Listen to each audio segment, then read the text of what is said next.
Hai semua, apa khabar? Pada hari ini kita akan belajar tentang bilik darjah mesra alam. Murid-murid boleh rujuk buku teks Bahasa Melayu Jilid 2 muka surat 34.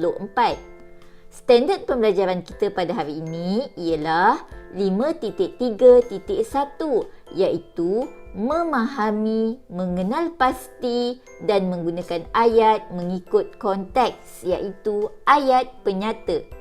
Objektif pembelajaran kita pada hari ini ialah pada akhir pembelajaran dan pemudahcaraan, murid dapat pertama, memahami konsep ayat penyata dengan betul. Kedua, membina 4 ayat penyata dengan betul. Murid-murid tahu apa itu ayat penyata? Ayat penyata ialah ayat untuk menyatakan sesuatu atau memberi keterangan tentang sesuatu perkara. Contoh, mereka berkumpul di dewan. Ayah saya seorang guru. Dia memakai baju berwarna biru. Pemuda itu membawa ayahnya ke klinik. Murid-murid sudah faham apa itu ayat penyata?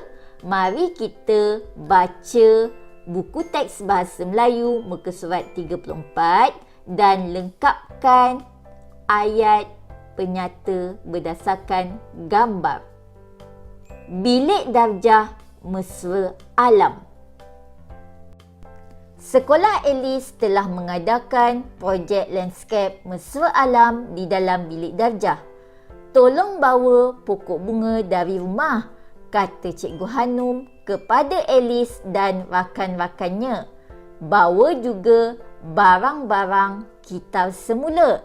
Kita akan mewujudkan landscape yang paling cantik, kata Cikgu Hanum untuk memberikan semangat kepada anak-anak muridnya. Mari kita lihat gambar yang diberi. Terdapat 3 gambar dalam petikan ini. Cuba murid-murid lihat gambar pertama. Ayat penyata dalam gambar ini ialah mereka membawa pokok bunga itu ke belakang bilik darjah. Ayat penyata yang kedua ialah mereka menyusun pokok bunga di satu sudut. Mari kita lihat pula gambar kedua. Apakah yang terdapat dalam gambar kedua ini? Di dalam gambar kedua ini terdapat 2 orang murid dan seorang cikgu. Murid tersebut sedang memegang pokok bunga di dalam pasu bunga yang berbeza.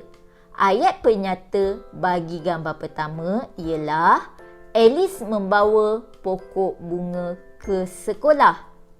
Ayat penyata yang kedua ialah pokok bunga itu ditanam di dalam botol. Ayat penyata yang ketiga ialah Komala pula membawa pokok bunga ke dalam pasu. Seterusnya, mari kita lihat gambar yang ketiga. Apakah yang murid-murid dapat lihat di dalam gambar ketiga ini? Terdapat 3 kotak yang berlainan warna di dalam gambar ini. Ini merupakan sudut kitab semula. Mari kita cuba bina ayat penyata daripada gambar ini. Ayat pertama yang telah diberikan ialah di sudut yang lain, mereka menyusun 3 buah kotak. Murid-murid, apakah contoh ayat penyata lain yang boleh kita bina berdasarkan gambar? Contoh ayat penyata lain yang boleh dibina ialah mereka melabelkan setiap kotak mengikut warna. Apakah contoh ayat penyata lain yang boleh dibina berdasarkan gambar? Contoh ayat ketiga yang boleh dibina ialah Kotak biru digunakan untuk meletakkan barangan kertas. Kotak coklat untuk meletakkan botol-botol plastik.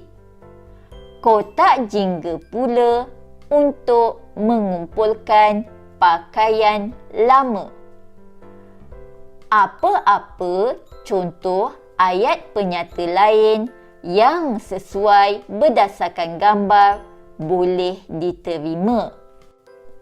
Cuba murid-murid kenal pasti yang mana satu ayat penyata yang terdapat dalam ayat di bawah ini. Bagus murid-murid.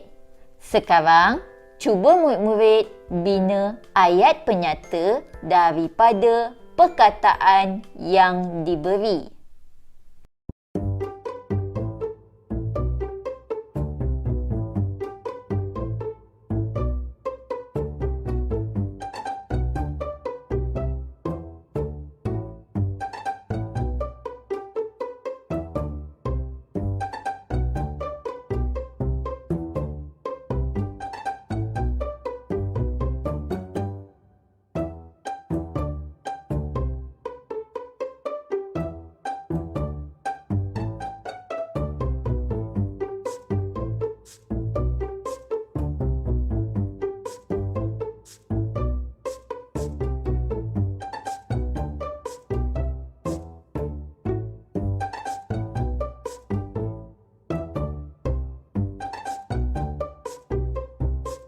Baiklah murid-murid, jadi cikgu harap murid-murid telah faham tajuk kita pada hari ini. Jumpa lagi di kelas kita pada masa akan datang. Bye!